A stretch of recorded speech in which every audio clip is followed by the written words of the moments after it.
Tuhan. Bapa kami yang ada di surga, terima kasih Tuhan untuk pagi hari ini. Kalau Engkau terus memberi kami kesempatan untuk kami boleh datang menyembah Engkau setiap pagi.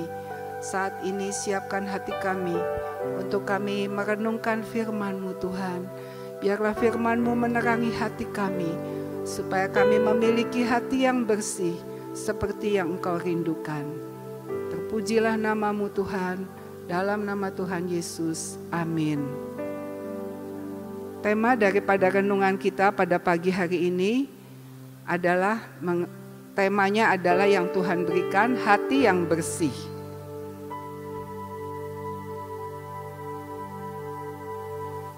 Kita akan baca dari Mazmur 73 ayat 1.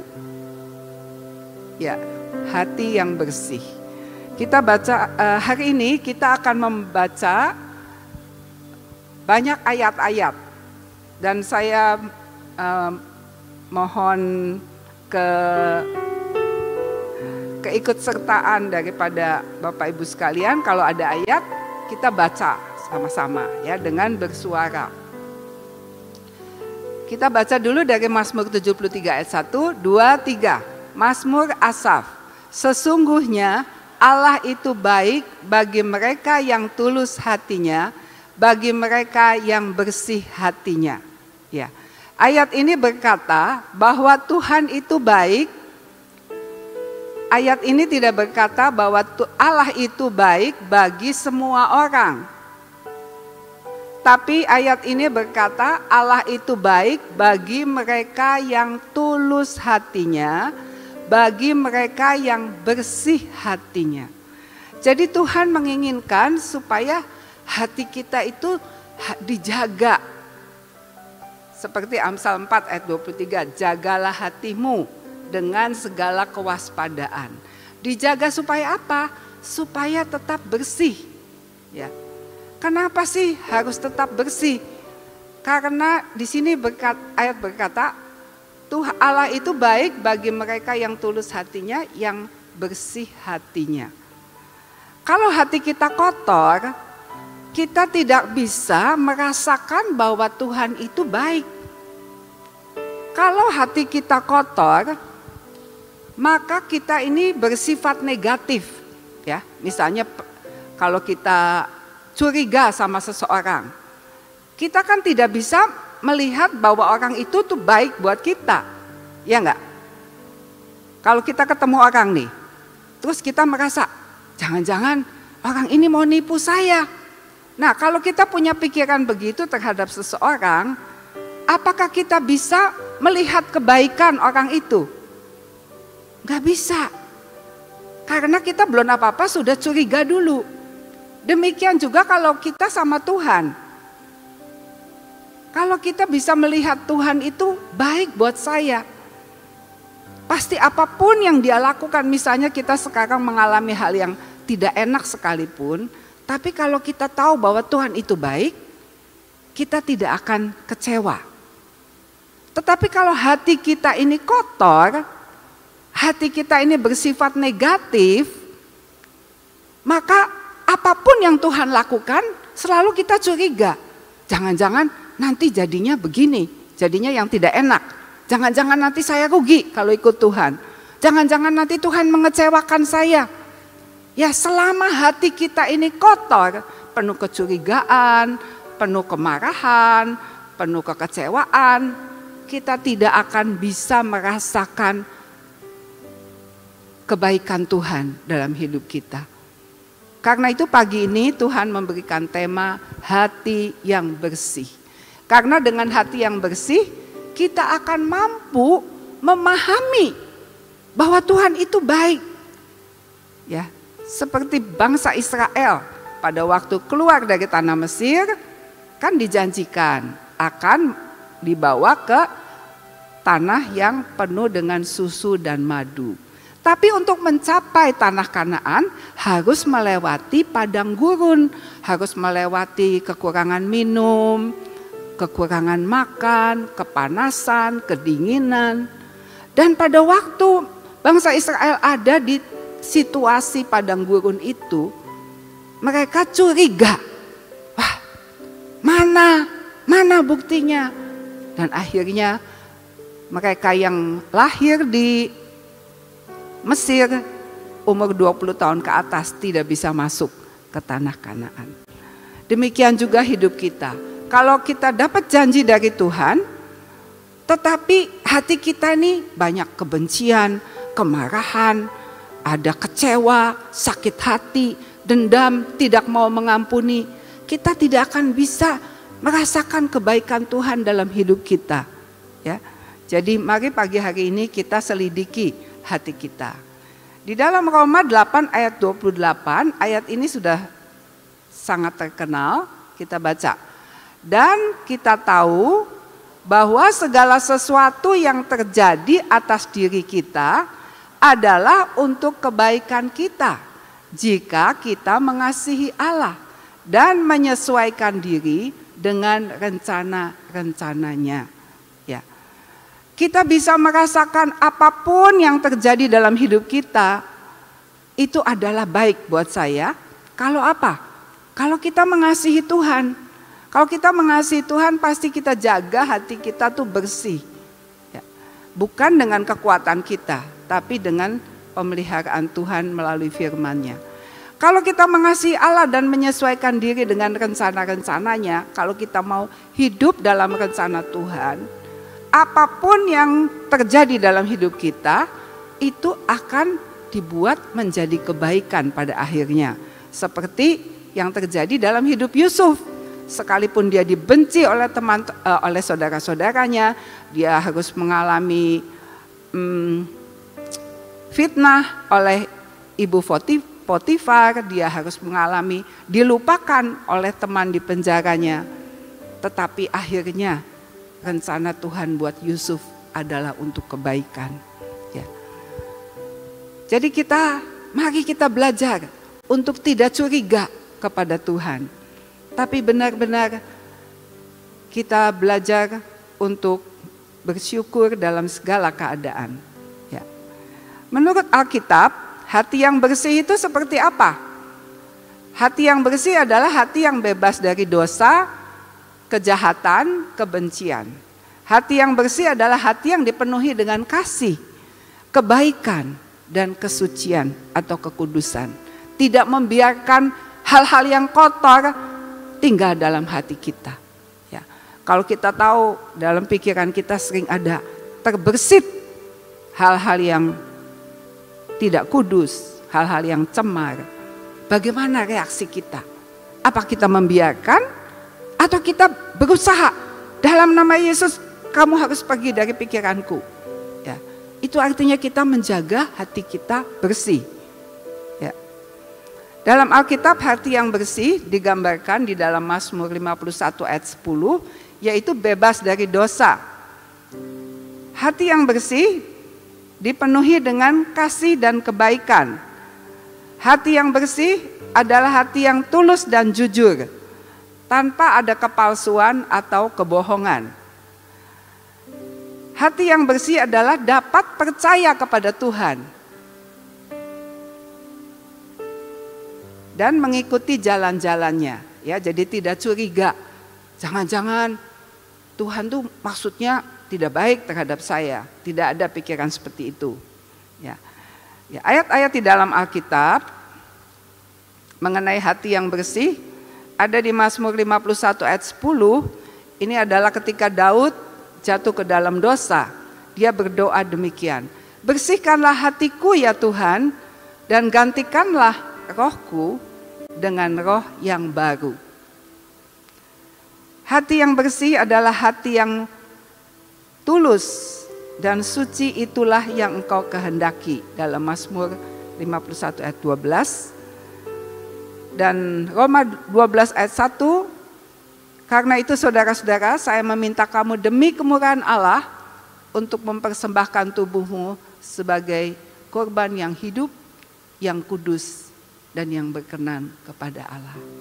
Jadi persembahan hidup kita juga haruslah persembahan hidup yang kudus dan berkenan kepada Allah. Ya. Kalau kita membiarkan hati kita kotor, Artinya kita mau kasih hidup kita kepada Tuhan, itu hidup yang tidak berkenan, tidak cocok di hatinya Tuhan. Karena itu, biarlah pagi hari ini firman Tuhan akan menerangi hati kita sungguh-sungguh. Dengan kita memiliki hati yang bersih, kita dapat memiliki hubungan yang baik dengan Tuhan. Ya enggak? Kalau kita punya teman nih ya, lalu kita tahu bahwa teman kita itu hatinya tidak baik. Hatinya itu maunya menjatuhkan, dia selalu kalau ngomong itu yang negatif, suka jelek-jelekin kita. Kira-kira kita mau nggak bersahabat dengan orang seperti itu? Sampai akrab, sampai dekat gitu. Kita kan nggak mau, karena kita tahu bahwa dia selalu bermaksud menyerang kita, selalu bermaksud yang jelek terhadap kita. Kita nggak mau bersahabat, akrab dengan mereka. Ya mungkin kita mau ngomong, tapi kita tidak mau terlalu akrab. Demikian juga kalau hati kita kotor, lalu kita mau menjadikan hidup kita ini sebagai persembahan kepada Tuhan. Kira-kira Tuhan bagaimana ya? Pasti Tuhan tidak suka. Karena itu, mari kita pagi hari ini memeriksa akan diri kita. Menurut Alkitab, apa sih yang disebut dengan dosa itu? Ya, pagi ini kita mau fokus, dosa itu apa? Ya.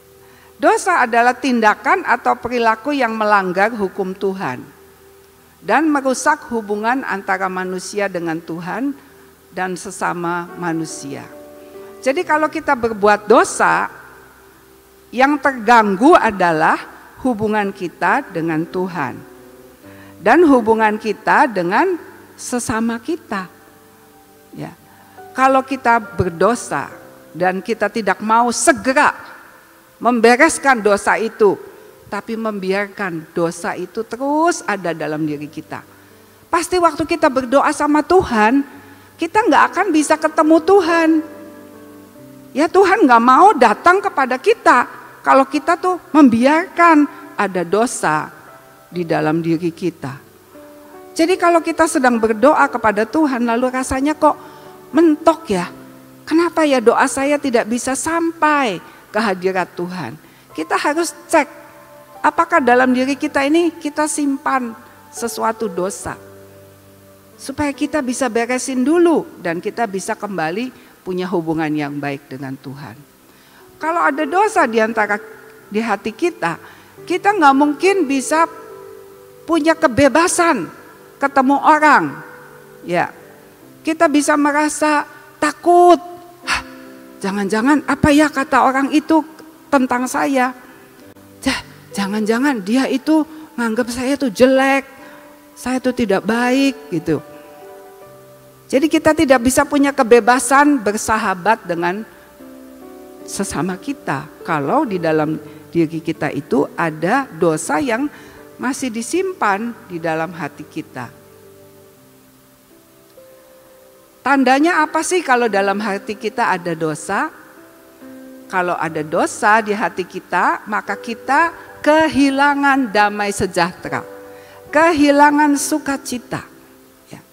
Kita rasanya hatinya gemerungsung, hatinya tuh galau, gak enak, ya rasanya tuh gak bisa fokus, ya semua serba salah rasanya.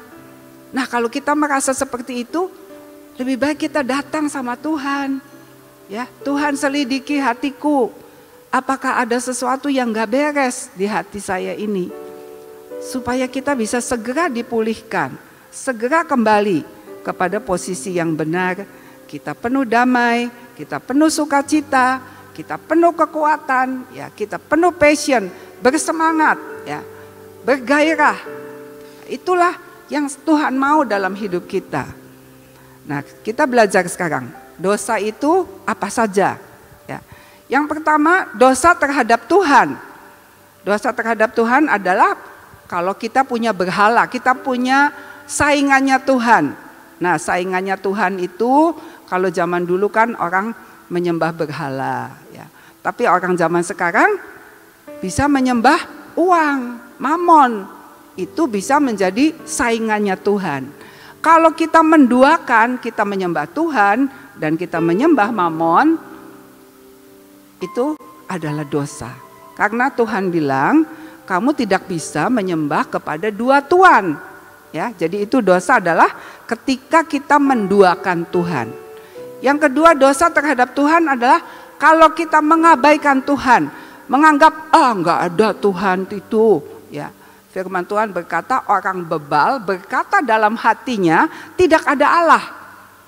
Nah, itu dosa kalau kita menganggap bahwa Tuhan itu tidak ada. Yang ketiga, dosa terhadap Tuhan adalah ketika kita mengucapkan nama Tuhan dengan sia-sia. Ya, kita tidak boleh sembarangan mengucapkan nama Tuhan untuk hal-hal yang sebetulnya kita tidak mau melakukannya. Ya, misalnya kita janji demi Tuhan, saya akan begini. Saya akan membayar sama kamu demi Tuhan. Tetapi tidak dilakukan, itu artinya mengucapkan nama Tuhan dengan sia-sia.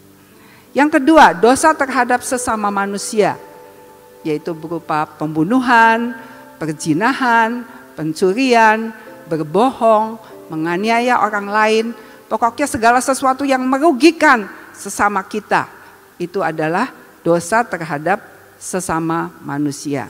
Yang selanjutnya, dosa di hati. Dosa di hati kita, ya, yaitu kesombongan, iri hati, kemarahan, kedengkian.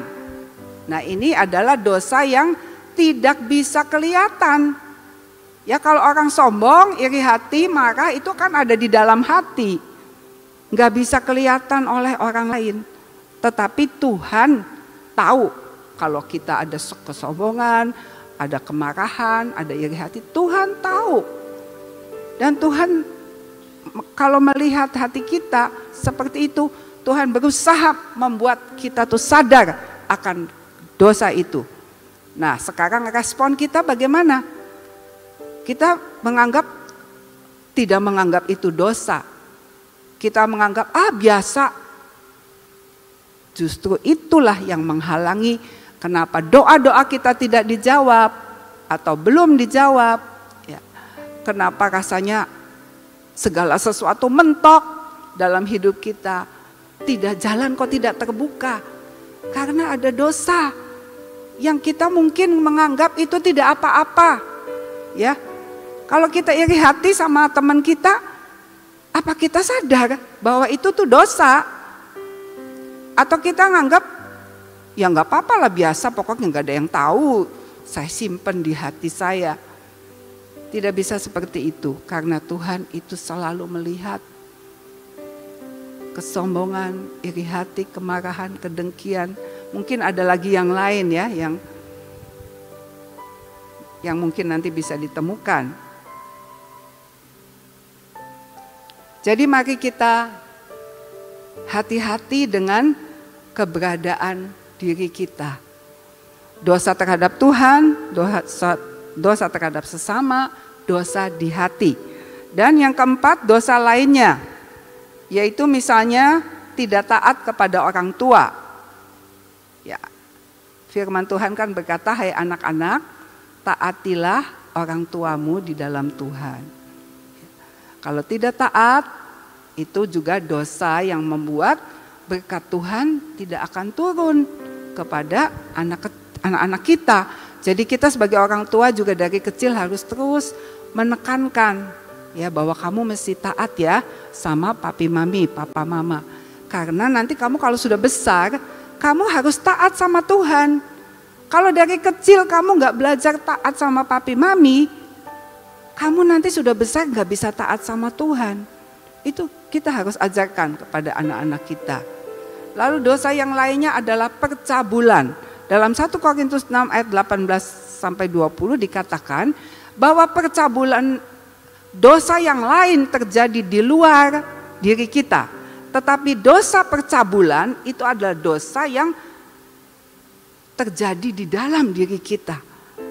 Jadi jangan membiarkan ya kita melihat gambar-gambar yang porno, film-film yang tidak baik, ya, itu bentuk-bentuk percabulan yang nggak ada orang yang tahu, nggak ada orang yang bisa mendeteksi ketika kita jatuh ke dalam dosa itu. Tapi kita pasti tahu, ya, dan Tuhan pasti tahu. Karena itu mari kita belajar untuk berkata tidak dan minta kekudusan Tuhan selalu menyelimuti hidup kita. Lalu dosa cinta akan uang, ya, tadi sudah dibahas, disinggung sedikit. Ya, jadi itu kira-kira dosa seperti itu. Mungkin ada yang lain lagi yang akan bisa kita temukan lain kali. Jadi dosa digambarkan sebagai sesuatu yang memisahkan kita dari Tuhan dan merusak hubungan kita dengan Tuhan dan sesama. Seperti yang tertulis di dalam Yesaya 59 ayat 1 dan 2. Kita baca sama-sama, 2, 3. Sesungguhnya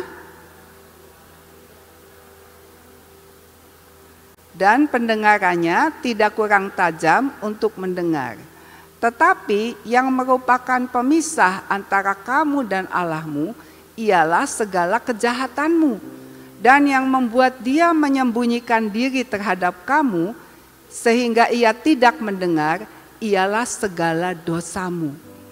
Ya, jadi firman Tuhan ini berkata bahwa dosa itu membuat suatu perpisahan, membuat sekat, membuat tembok. Ya, seperti kita ada di ruangan ini, kita dikelilingi oleh tembok di sekitar kita. Kita tidak tahu apa yang ada di luar sana. Kita tidak tahu kalau misalnya di sana ada siapa, mau apa, berbuat apa. Karena apa? Karena terpisah. Terpisah oleh adanya tembok ini. Nah, kejahatan, dosa itu menjadi pemisah antara kita dengan Tuhan. Yang membuat kita kalau doa, aduh rasanya sudah doa. Saya sampai sudah puasa mungkin ya. Atau sudah semalam suntuk. Tetapi kalau di dalam hati kita ini masih ada dosa, masih ada kejahatan, masih ada kekotoran yang kita biarkan di hati kita, bagaimana Tuhan bisa menjawab doa kita? Ya, biarlah kita menyadari akan kebenaran firman Tuhan ini. Karena ini adalah kebenaran firman, bukan perkataan manusia, tapi firman Tuhan. Nah, kalau kita tadi sudah tahu bahwa dosa itu apa saja, ya, kurang lebih tadi udah dibahas secara garis besar.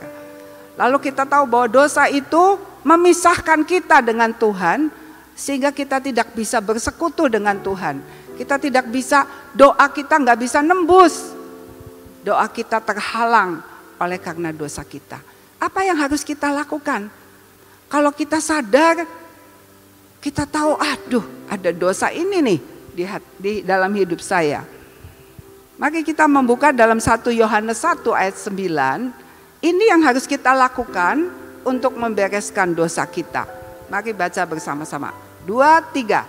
Jika kita mengaku dosa kita, maka ia adalah setia dan adil, sehingga ia akan mengampuni segala dosa kita dan menyucikan kita dari segala kejahatan.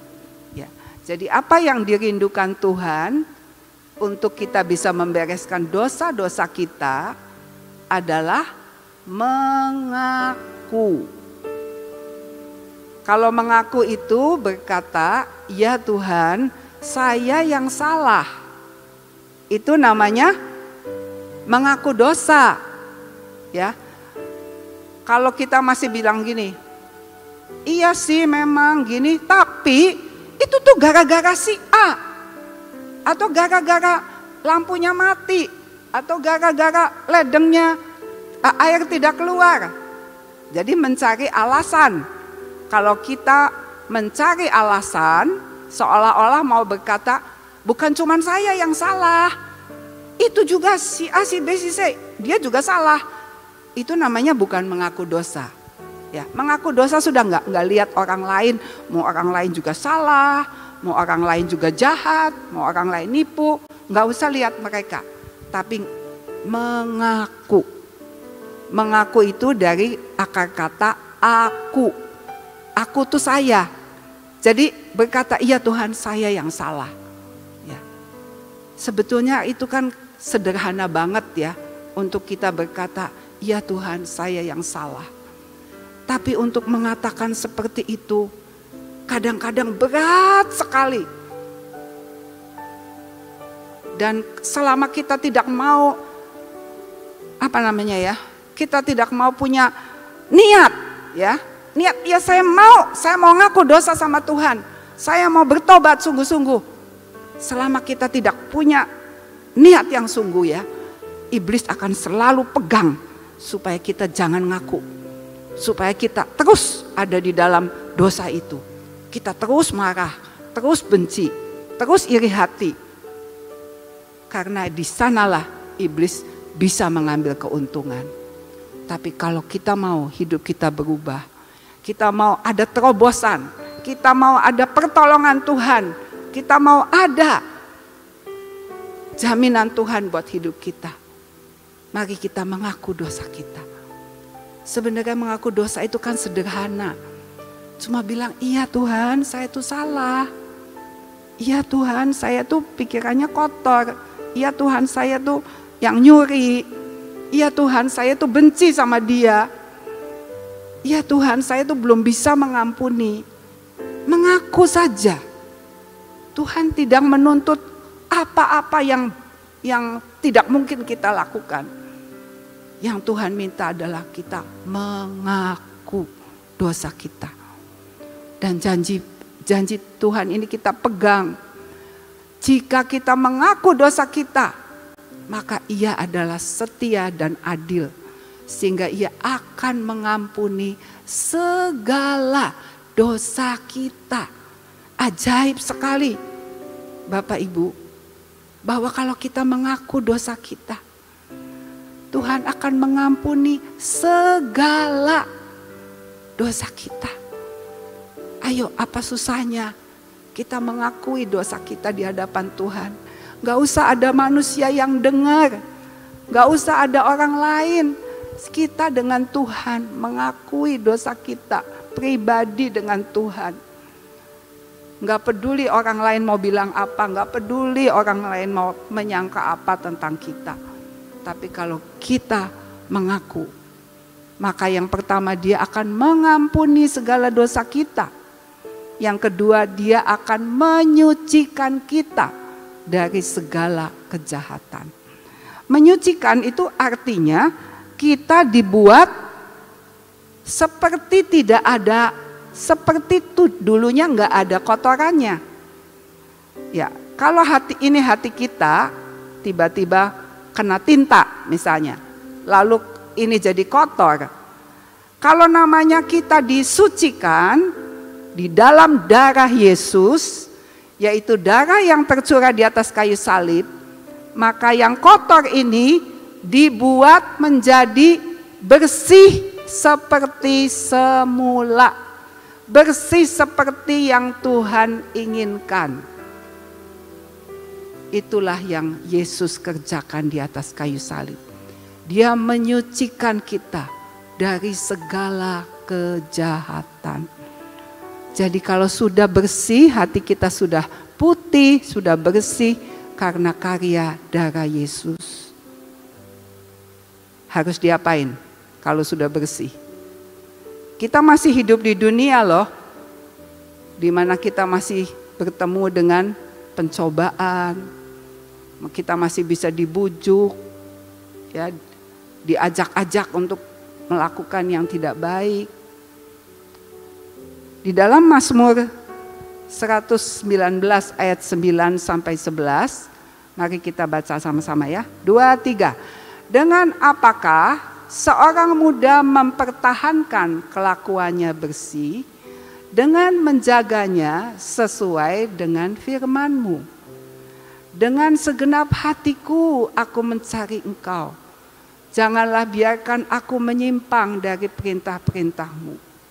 Dalam hatiku aku menyimpan janji-Mu, supaya aku jangan berdosa terhadap Engkau.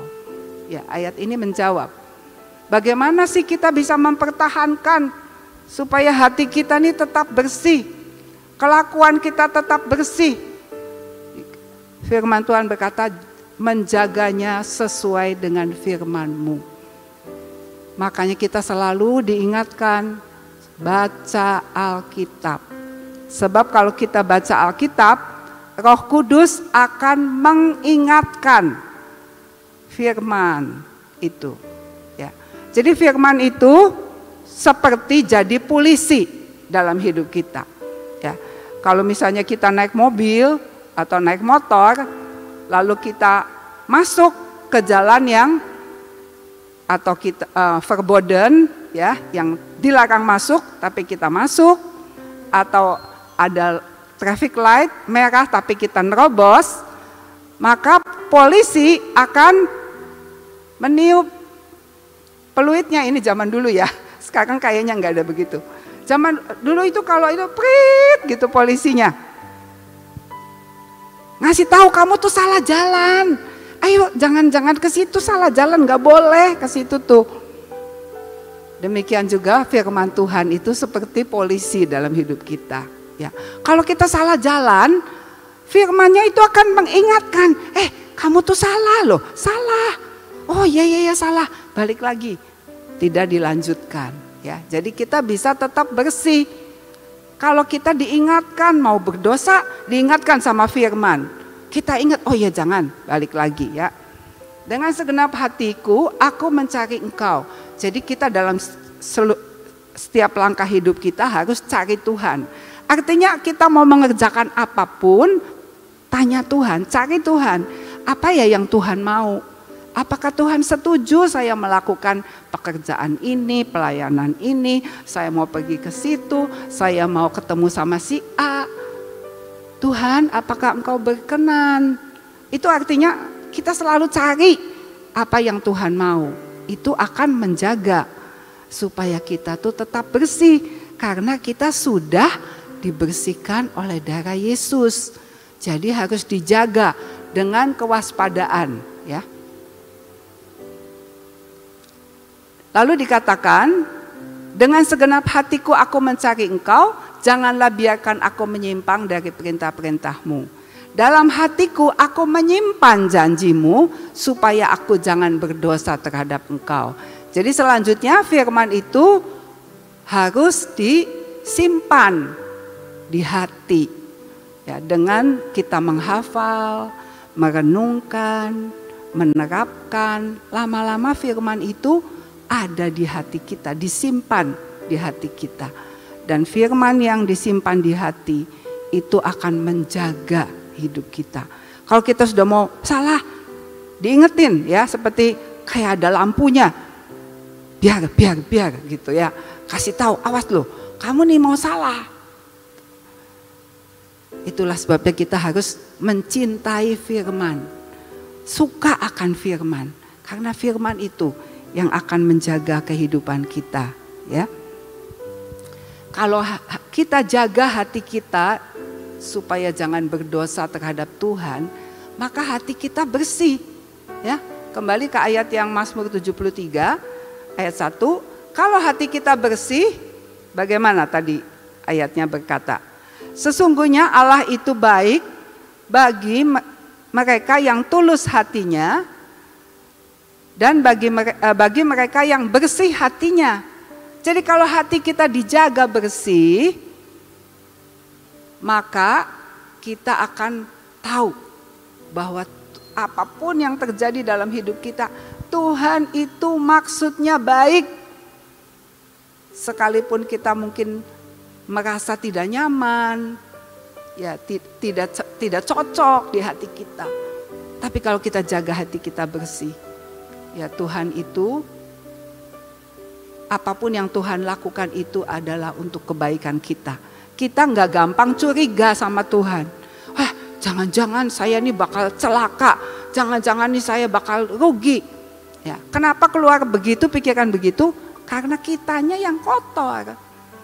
Makanya jaga supaya hati kita itu tetap bersih. Sebab itulah yang Tuhan rindukan untuk hidup kita.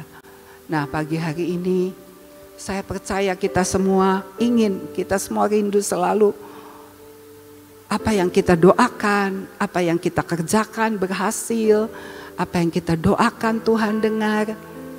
Tapi kita ada bagian yang harus kita lakukan, yaitu menjaga hati yang bersih. Sebab dengan hati yang bersih kita akan mampu memahami bahwa Tuhan itu selalu baik. Mari kita nyanyikan dulu ya satu lagu.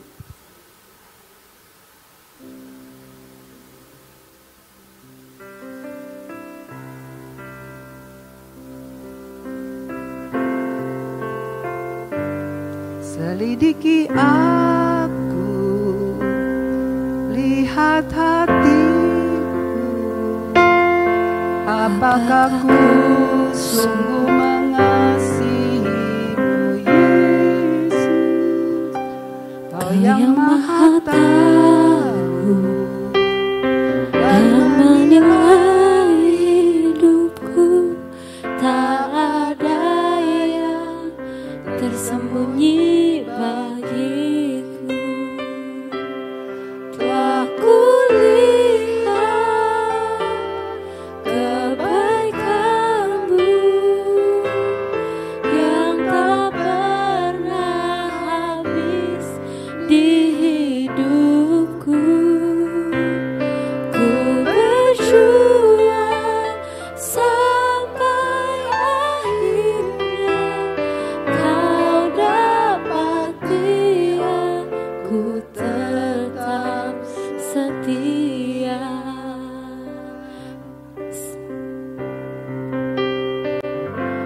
Selidiki aku, mari kita lihat hati, datang kepada Tuhan secara pribadi.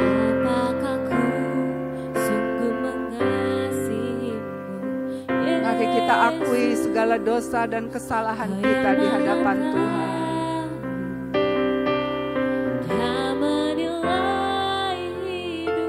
Tuhan mau jadikan kita bersih kembali, supaya hati kita bersih dan kita bisa merasakan kebaikan Tuhan dalam hidup kita.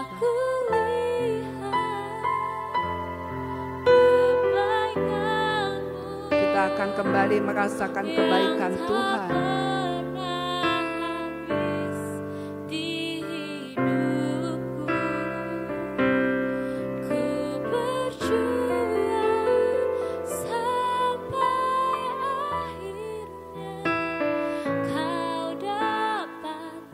Mari kita nyanyikan bahwa kita berjuang sampai ku berjuang sampai akhirnya Kau dapati aku tetap setia. Ku berjuang sampai akhirnya Kau dapati aku tetap setia. Tuhan, ini hati kami Tuhan. Engkau melihat semua noda-noda di hati kami. Engkau melihat setiap kekotoran di jiwa kami, di pikiran kami.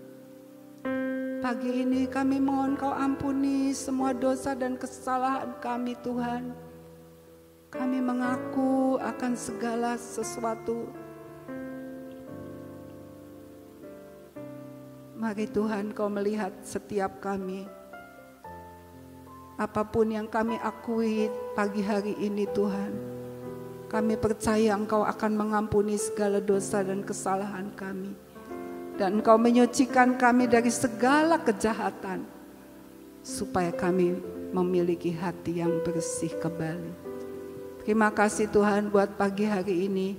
Biarlah termaterai kebenaran firman-Mu yang akan terus menjaga kami sampai kami bisa mencapai garis akhir dan kami mencapai destiny kami, baik di dalam dunia ini maupun di dalam kekekalan. Terima kasih Tuhan, terpujilah nama-Mu. Saat ini Tuhan, kami ingat akan hamba-Mu Ibu Nani bersama dengan saudara-saudara kami yang ada di Zimbabwe Tuhan. Kiranya Engkau tetap peliharakan mereka supaya mereka boleh mengakhiri perjalanan pelayanan di Afrika sampai garis akhir. Mereka boleh tetap sehat, mereka boleh tetap kuat, mereka penuh kemenangan Tuhan, boleh menjaga jiwa-jiwa bagi kerajaan surga. Bapa, kami doakan perjalanan sore nanti untuk bisa sampai di Indonesia pada esok hari. Tuhan, peliharakan teman-teman kami supaya mereka tetap ada di dalam kondisi yang berkenan di hadapan Tuhan. Bapa, kami saat ini mau berdoa buat bangsa dan negara kami. Kiranya Engkau berkati Tuhan. Engkau ampuni segala dosa dan kesalahan bangsa kami Indonesia. Jika di negara kami ini banyak kejadian-kejadian yang menyakitkan hati-Mu. Tapi kami sebagai umat-Mu Tuhan, mau berdoa syafaat Tuhan. Biarlah Indonesia boleh berdamai dengan Engkau. Sehingga Indonesia tetap dimampukan, dilayakkan untuk menerima berkat yang menjadi bagian bangsa kami. Berkat yang terbaik ya Tuhan. Berkat yang kekal boleh menjadi bagian daripada bangsa kami. Sampai bangsa kami tidak ada lagi kemiskinan Tuhan. Karena berkat-Mu boleh tercurah atas Indonesia. Karena pengampunan-Mu penuh atas Indonesia. Mari Tuhan, terus Engkau bekerja. Supaya bangsa kami berbalik dari jalan-jalan yang jahat dan kembali hanya kepadamu. Terima kasih Tuhan. Berkati pemimpin-pemimpin bangsa kami sehingga mereka terus mengusahakan kesejahteraan untuk bangsa Indonesia. Bapa, kami juga berdoa, kami mohon kesehatan dan kekuatan bagi tubuh kami. Dari ujung rambut sampai telapak kaki, tidak ada sakit penyakit, tidak ada kelemahan, tidak ada kelainan, tidak ada semua yang bukan dari Tuhan. Biarlah tubuh kami dipenuhi dengan damai dan sukacita, kesehatan dan kekuatan Tuhan menjadi bagian kami. Terima kasih Tuhan. Hari ini juga kami berdoa, biarlah berkat-berkat yang terbaik yang menjadi jatah kami, boleh kami terima. Sehingga hari ini kami tidak akan kekurangan Tuhan. Apa yang kami perlukan pada hari ini kami terima dengan utuh. Kami terima Tuhan. Dan kami percaya cara-Mu selalu ajaib, waktu-Mu selalu yang terbaik Tuhan. Kami mau percaya dan kami mau selalu bersyukur. Terima kasih Tuhan untuk segala kebaikan-Mu. Kami juga serahkan cuaca, kami serahkan keamanan bumi di mana kami berada Tuhan. Kami berdoa untuk Megatrust, untuk segala sesuatu berita yang kami dengar. Tuhan, kami mohon Kau pegang dunia ini Tuhan di dalam tangan-Mu, supaya dunia ini tetap teguh dan tidak bergoncang Tuhan. Dan anak-anak-Mu selalu dalam perlindungan Tuhan. Terima kasih Tuhan Yesus buat pagi hari ini. Kami juga mau menerima pengurapan yang baru pagi hari ini. Mari kita bangkit berdiri.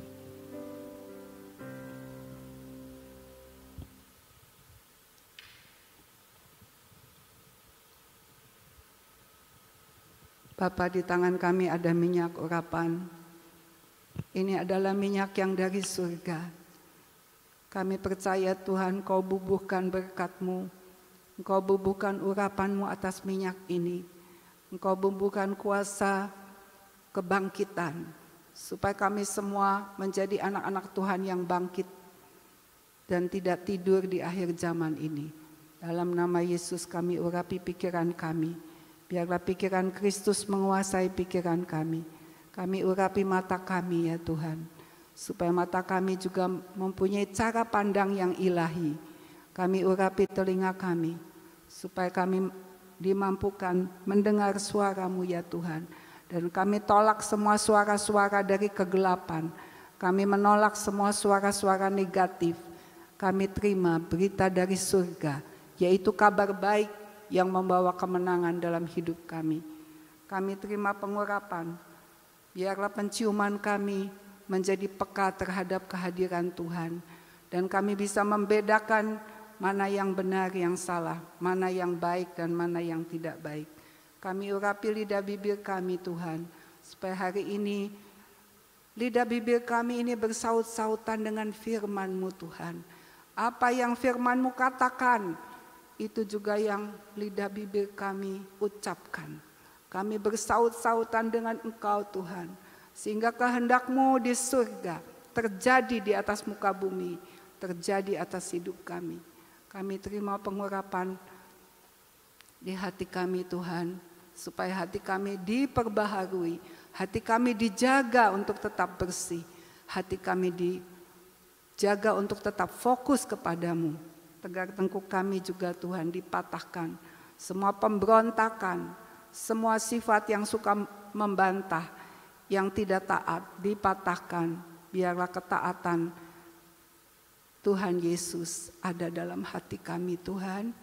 Kami juga berdoa supaya hari ini tangan kami bisa bekerja dengan rajin, dan hari ini kami juga tangan kami dimampukan menerima berkat yang sudah Engkau sediakan, sehingga tidak ada berkat yang tercecer, tidak ada berkat yang terhambat. Dalam nama Tuhan Yesus kami urapi kaki kami Tuhan, supaya hari ini kami berjalan bersama Engkau, kami bisa melihat jejak kaki-Mu yang mengeluarkan lemak. Terpujilah nama-Mu. Sebentar kami akan meninggalkan tempat ini. Biarlah damai sejahtera, sukacita, kebenaran mengikuti hidup kami. Dalam nama Tuhan Yesus kami berdoa dan mengucap syukur. Amin. Selamat pagi, Tuhan memberkati.